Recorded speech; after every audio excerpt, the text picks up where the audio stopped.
tuli wano ku Oasis nga leero tulina omukyala Matha Mukisa n'omwami Africana nga leero babadde batusazeeko wano ku Oasis TV bajja kuba batunyonyolamuko ku bugambo kamu 2 3 muzaakwana ne bakulaba balabisizaako abatulaba amanya gangenze Matha Mukisa sisaaga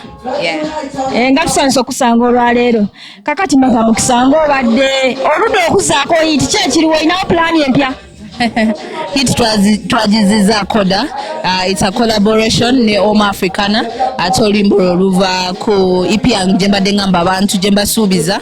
sisaga EP so oluyimba lwange olwasoose so hit yafulumye dda yes video yawedde video tenaba kugwa but anytime it will be out ne oluyimba luli buli wamu luli ku YouTube luli ku Spotify every platform Boomplay buli wamu bandyagadde oluja mwami ono muwulidde ayagala kuyimbamu nga Kenzo simanyi ki yayagadde kutambulira buvayibu eyo sikitegeeze akubuulira ensonga ze saka ombuulire nga wayimbyemu nga Eddie Kenzo simba nga Kenzo nyimbanga Africana kakati muyimbi ki gw'owulya gwe weegomba of course Dad Andre Eddie Kenzo Eddie Kenzo kwa abadde muganda wange mu byonna maze mutya okwatagana ne Matha Mukisa mulinawo enkwatagana ey'enjawulo kuva dda twemanyi naye wadda muli oli sister wange mu industry Matha Mukisa tusuubira ddi concert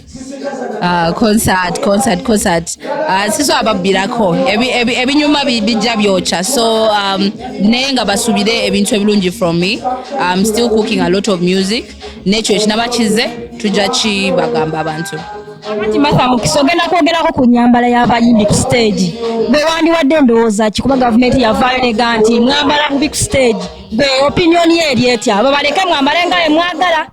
buli omu ayambale mu ngeri ye gy'awuliriramu emirembe yes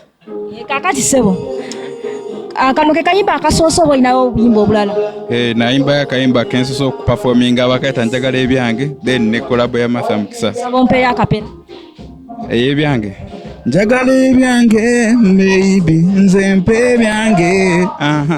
njagala ebyange baby nze mpe ebyange kiziki kikino kitaddemu Matha Mukisa ekibuuzo ekisembayo kakati tuli mu industry as per now abayimbi temulina president gwoli ku side ki oli tiimu Sindi tiimu Sahabi ki katulinde tulabe voting kuba batugamba tugumiikirize so katulabe ezo ensonga bwe zinaggwera tujja kuba tufunye president I'm sure naye right now kimanyira tulina aliwo atrepresentinga yes tweyanza nyabo kale thank you also too thank you wakabo obusembayo yogera ku music wo anyamukola biki bakunoonyako batya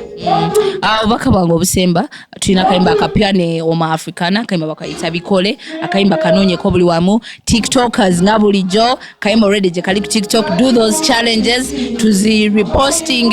naye ng'ekisinga obukulu tubaagala nnyo ffe tetusaaga tweyanza